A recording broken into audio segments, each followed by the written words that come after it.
Hi hello నేను మీ శ్రీనివాస్. ఈరోజు మన వీడియోలో డైరీ మిల్క్ తోటి చాకోబార్స్ ఎలా తయారు చేసుకోవాలో చూద్దాం. దీనికోసం నేను ఒక గ్లాస్ పాలు తీసుకుంటున్నాను.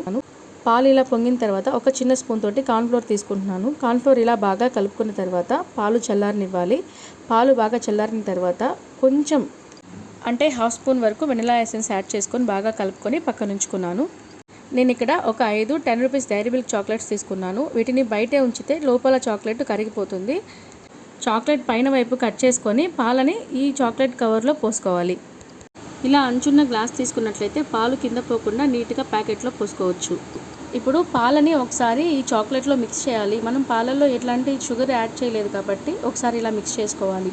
చాక్లెట్లో చాలా స్వీట్ ఉంటుంది కాబట్టి పాలల్లో షుగర్ యాడ్ చేయలేదు. ఇలా అన్నిట్లో మనం పాలు పోసుకొని ఒక బౌల్ తీసుకొని అందులో పెట్టేసుకోవాలి. సైడ్కి పడిపోకుండా ఇలా స్ట్రైట్గా పెట్టుకోవాలి. మనం ఒకేసారి ఎక్కువ క్వాంటిటీలో కూడా పాలని కాచి చల్లార్చి ఫ్రిడ్జ్లో పెట్టుకున్నామంటే ఎప్పుడు కావాలంటే అప్పుడు మనం చాకోబార్ ఐస్ క్రీమ్స్ చేసుకోవచ్చు.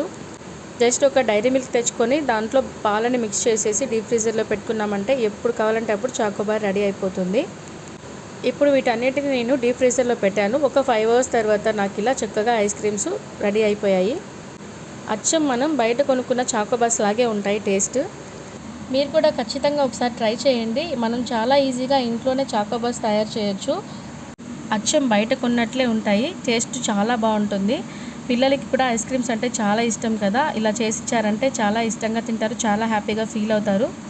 ఈ వీడియో కనుక మీకు నచ్చినట్లయితే తప్పకుండా లైక్ చేయండి. లైక్ చేయడం మాత్రం మర్చిపోవద్దు. అలాగే మన ఛానల్ కూడా సబ్స్క్రైబ్ చేయండి.